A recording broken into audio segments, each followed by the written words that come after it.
রবের কিংডমে যত দুর্নীতিবাজ নেতা নেত্রী এবং কর্মী সমাজ রয়েছে, এদের থেকে আল্লাহ তাআলার কাছে আশ্রয় চাচ্ছি। সম্মানিত দর্শকবৃন্দ, আপনাদের সকলকে জানাই সালামুন আলাইকুম। নবীদের নিয়ে যারা অহেতুক অপমানের কথা বলে, তাদেরকে আল্লাহ শাস্তি দেবেন, আমরা মুসলিমরা দিতে পারবো না। আর এই কথাই আমরা ৩ নম্বর সূরা আল ইমরানের ২১ থেকে ২৪ আয়াতগুলিতে দেখে নিতে পারি, যে আয়াতগুলির বাংলা অনুবাদ হলো, যারা আল্লাহ তাআলার আয়াতসমূহ অস্বীকার করে, অহেতুক নবীগণকে অপমান করে, মানব সমাজে যারা সঠিক কাজের নির্দেশ দেয় তাদেরকে অসম্মান করে, তাদেরকেও কঠোর শাস্তির সংবাদ দিয়ে দাও। এরাই তো সেই দল, দুনিয়া আখেরাতে যাদের সব কাজ নিষ্ফল হয়েছে, তাদের সাহায্যকারী কেউ নেই। তুমি কি মানুষকে দেখো না, যাদেরকে আল কিতাবের থেকে কিছু অংশ দেয়া হয়েছে, যা তাদেরকে আল্লাহ তাআলার কিতাবটির দিকে আহ্বান জানাচ্ছে যেন তাদের মধ্যে মীমাংসা করা যায়, কিন্তু তাদের একদল অমান্য করে, সবাই তারা অন্য কিতাবের দিকে চলে যায়।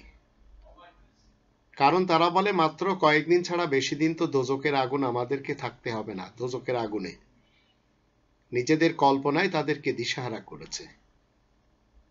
এই 4টি আয়াতের দৃষ্টিতে একটু চিন্তা করে দেখুন, নবীগণকে অহেতুক যারা অপমান করে, তাদের ইজ্জত নিয়ে যারা ছিনিবিনি করে, তাদের নিয়ে যারা ব্যঙ্গ বিদ্রূপ করে, বিভিন্ন চিত্র বানায়, বিভিন্ন কথা বলে আজগুবি, যেমন রাসূল কারীমের ব্যাপারে বলা হচ্ছে তিনি 6 বছরের আয়েশার সাথে বিবাহ করেছেন।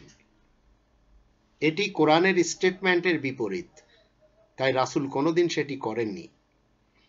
রাসূল 57টি, আবার অনেকে বলেছেন 105টি যুদ্ধ করেছেন। এটি কোরআনের আয়াতের বিপরীত স্টেটমেন্ট, যা ইবলিস এবং শয়তান মানুষেরা রাসূলের নামে বলেছে। রাসূল মারিয়া কিপ্তিয়ার সাথে বিবাহ ছাড়া জীবন কাটিয়েছেন। এটি কোরআনের বিরুদ্ধে চলে যাচ্ছে, বিধায় রাসূল সেটি করতেই পারেন না। রাসূল কখনো বলেননি আখরিজুল ইহুদ মিন জাজিরাতিল আরব, জাজিরায়ে আরব থেকে ইহুদি এবং খ্রিস্টানদেরকে বের করে দাও। এই কথা রাসূল কখনো বলতেই পারেন না।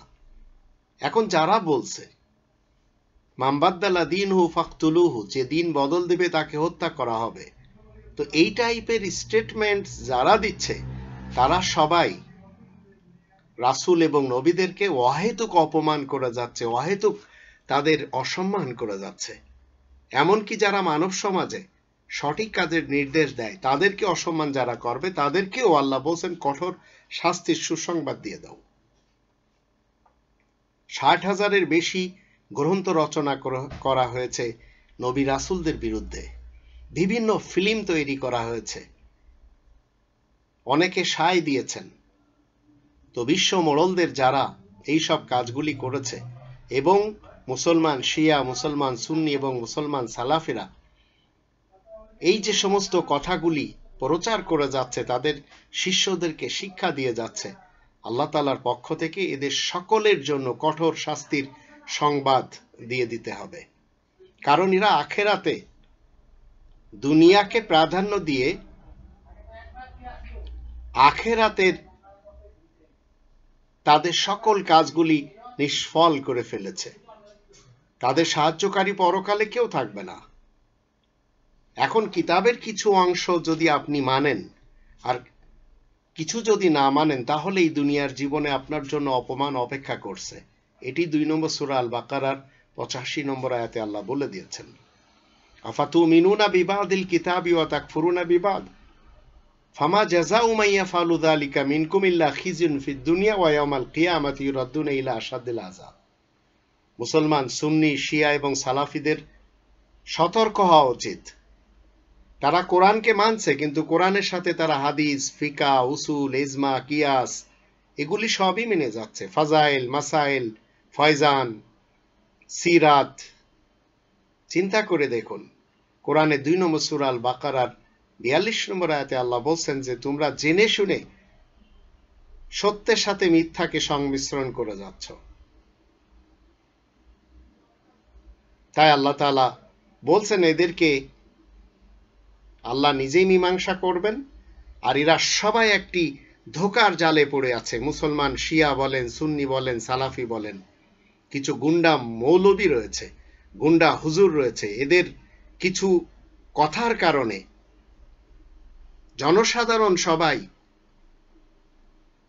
ধোঁকার জালে পড়ে আছে।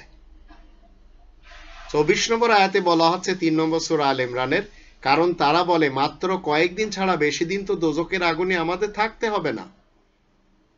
নিজেদের কল্পনায় তাদেরকে দিশাহারা করেছে। তাহলে চিন্তা করুন আপনি আমি কোথায় চলে যাচ্ছি এদের কথা শুনে।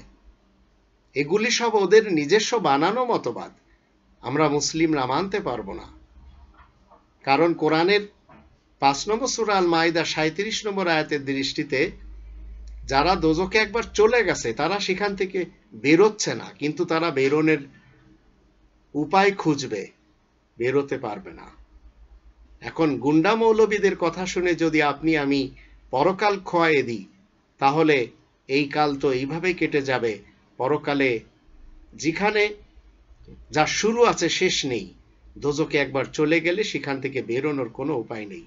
তাই আসুন, যারা নবীদেরকে অহেতুক অপমান করে যাচ্ছে, তাদেরকে অসম্মান করে যাচ্ছে, তাদের বিচার আল্লাহ করবেন। আপনি বিচার করার কে?